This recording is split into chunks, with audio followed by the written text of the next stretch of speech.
یہ چونٹی نظر آ رہی ہے، یہ دیکھنے میں زندہ ہے مگر ہے نہیں، یہ مری ہوئی ہے لیکن یہ چل پھر سکتی ہے۔ وہ کیسے؟ یہ چونٹی جنگل میں کہیں گھوم پھر رہی ہوگی خوراک کی تلاش میں کہ کارڈیسیپس فنگس کا ایک بیج اس کے جسم کے ساتھ چپک گیا ہوگا۔ یہ چونٹی کے ڈھانچے میں سوراخ کر کے اس کے جسم کے اندر گھس گیا ہوگا اور وہاں اس نے کر دیا ہوگا انفیکشن۔ یہ انفیکشن آہستہ آہستہ پھیلتا گیا ہوگا۔ اس دوران اس چونٹی نے اپنی کالونی چھوڑ دی ہوگی اور کسی نمی والی جگہ یہ چلی گئی ہوگی، ایسی جگہ جہاں کی فضا، جہاں کا ٹیمپریچر مؤثر ہو اس فنگس کو اس چونٹی کے جسم کے اندر تیزی سے پھیلانے میں۔ پھر یہ چونٹی کسی پتے کے اوپر جا کے بیٹھ گئی ہوگی اور اس پتے کے اندر اس نے اپنے پنجے گاڑ دیے ہوں گے، جبکہ اس کے اندر کے اعضاء کو یہ فنگس کھاتا چلا جا رہا ہوگا۔ کچھ دن گزرنے کے بعد اس مری ہوئی چونٹی کے سر سے فنگس کی ایک شاخ نکلے گی جس کی بیس سے اس کے نئے سپورز یا بیج نکلیں گے جو باقی چونٹیوں کو انفیکٹ کریں گے اور اس طرح یہ فنگس پھیلتا رہے گا۔ اس فنگس نے دراصل اس چونٹی کے دماغ کو ہائی جیک کر دیا۔ دیکھنے میں تو یہ چونٹی زندہ لگ رہی تھی، چل پھر رہی تھی، مگر یہ زندہ لاش تھی۔ ایک کٹھ پتلی کی طرح اس مری ہوئی چونٹی کے جسم کو فنگس چلا بھی رہا تھا، اس کے جسم میں پھیل بھی رہا تھا، اس کو کھا بھی رہا تھا اور اس کے تھرو خود کو پھیلا بھی رہا تھا۔ کبھی سوچا ہے کہ اگر اس فنگس کے اندر انسانوں کو انفیکٹ کرنے کی صلاحیت ہوتی تو دنیا کیسی ہوتی؟ اس سوال پہ غور کیا ہے HBO کی نئی سیریز لاسٹ آف اس نے۔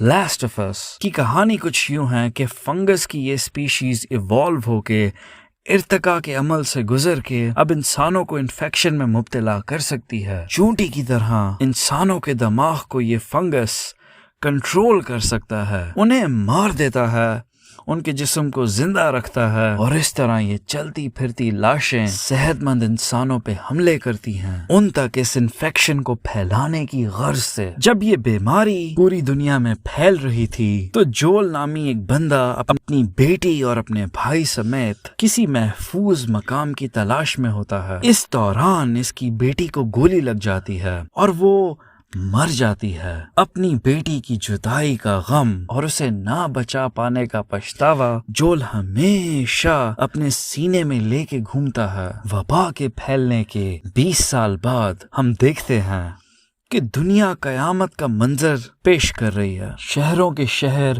ویران ہو گئے ہیں، شہر کھنڈر بن گئے ہیں کیونکہ زیادہ تر انسان اس انفیکشن کی نظر ہو گئے ہیں۔ صحت مند انسانوں کی مجموعی آبادی بہت کم ہو کے رہ گئی ہے، جن کی اکثریت رہتی ہے بڑی بڑی دیواروں کے پیچھے، منی شہروں میں یا کمپاؤنڈز میں۔ ان کمپاؤنڈز کو چلانے والی، مینج کرنے والی حکومتیں لوگوں پہ بہت سختی کرتی ہیں، کئی دفعہ بہت جبر سے کام لیتی ہیں، انہیں چھوٹی سے چھوٹی غلطی جیسے کمپاؤنڈ سے چوری چھپے باہر نکلنے اور واپس اندر آنے پہ مار دیتی ہیں۔ اور ان حکومتوں کی بھی مجبوری ہوتی ہے، انہیں کوئی سازگار اچھا ماحول نہیں ملا ہوتا، بہت مشکل حالات کا سامنا کر رہی ہوتی ہیں۔ یہ ان کی ذمہ داریوں میں شامل ہوتا ہے انسانوں کو محفوظ رکھنا، انفیکشن کو کنٹرول کرنا، اسے پھیلنے نہ دینا اور کم وسائل میں منی شہر چلانا۔ بہرحال ان حکومتوں کی جائز یا بے جا سختی لوگوں کی آزادی سلب کرتی ہے۔ ان کمپاؤنڈز میں رہنے والے لوگوں کے اندر بہت شدید غصہ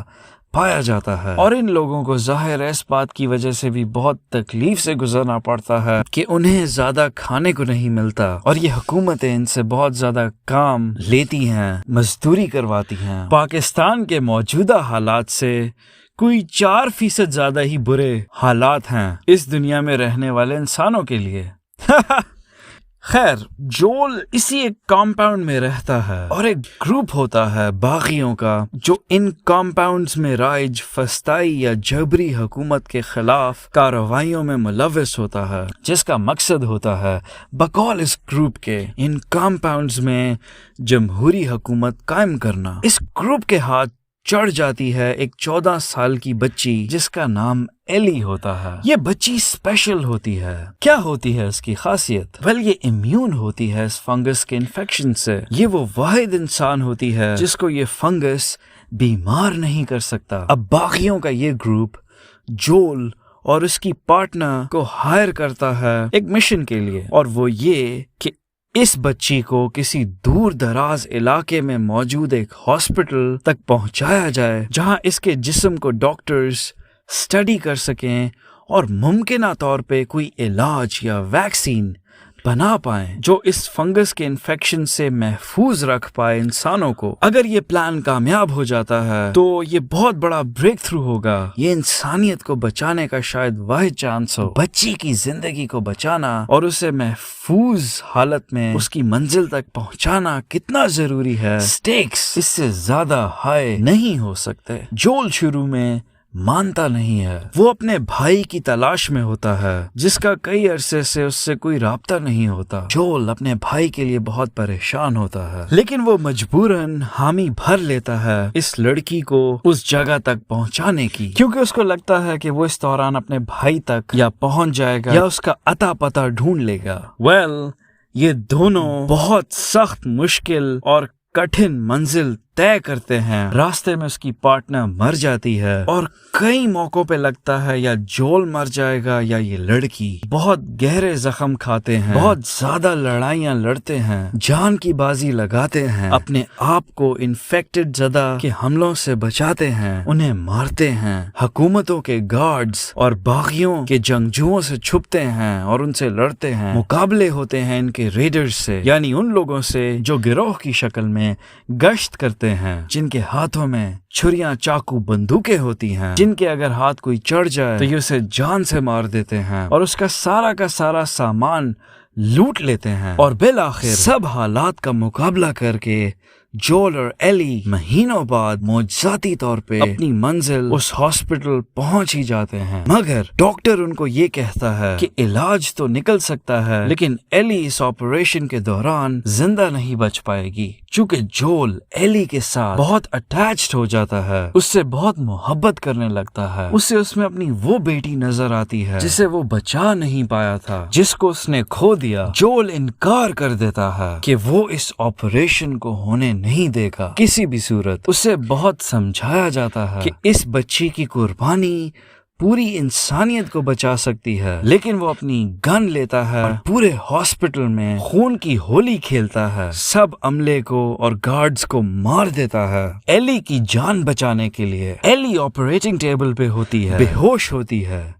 جب وہ ہوش میں آتی ہے تو وہ جول سے پوچھتی ہے کہ کیا ہوا، کیا بنا، تو جول اس سے کہتا ہے تمہاری سرجری کی کوئی ضرورت نہیں ہے، تم جیسے اور لوگ مل گئے جنہیں تمہاری طرح انفیکشن نہیں ہو سکتا اور ان کے جسم سے علاج نکل آئے گا، انہیں اب تمہاری ضرورت نہیں رہی۔ جھوٹ ہوتا ہے ظاہر ہے، جول ایلی سے جھوٹ بولتا ہے اور ایلی کو شک بھی ہوتا ہے کہ جول شاید مجھ سے سچ نہیں بول رہا، اور جول اور ایلی ایک محفوظ مقام پہ چلے جاتے ہیں اور یوں یہ سٹوری ختم ہو جاتی ہے۔ شروع میں اینڈنگ سے ہی کرتا ہوں۔ مجھے اچھی بات یہ لگی کہ یہ مورلی ایمبیگیوس ہے۔ اس کا کیا مطلب ہے؟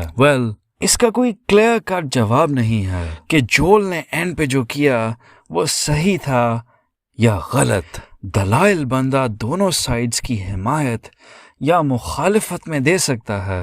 جول کے لیے ایلی ایک بیٹی کی طرح تھی، اس کی اپنی بیٹی جس کو بچانے میں ناکامی کا پچھتاوا وہ اپنے اندر لیے مارا پھرتا تھا۔ وہ نہیں دیکھ سکتا تھا کہ ایلی کی جان اس کی نظروں کے سامنے جا رہی ہو اور وہ ہاتھ پہ ہاتھ دھرے رکھ کے بیٹھ جائے۔ ایلی کو بچا کے وہ اپنے گلٹ، اپنے پچھتاوے کا مداوع کرنا چاہتا تھا۔ اگر آپ کی خود کی اولاد، بیٹا یا بیٹی کی جان جا رہی ہو اور آپ سے کوئی توقع کرے کہ آپ اس طرح کی قربانی دیں گے تو کیا آپ واقعی دیں گے؟ ابراہیم علیہ السلام نے اپنے خدا کے لیے تو یہ دی، تبھی تو وہ بہت عظیم تھی، لیکن ہر کوئی ایسا کرنے کے لیے تیار نہیں ہوگا، کیونکہ ظاہر ہے انسانوں کو اپنی اولاد بہت اچھی لگتی ہے۔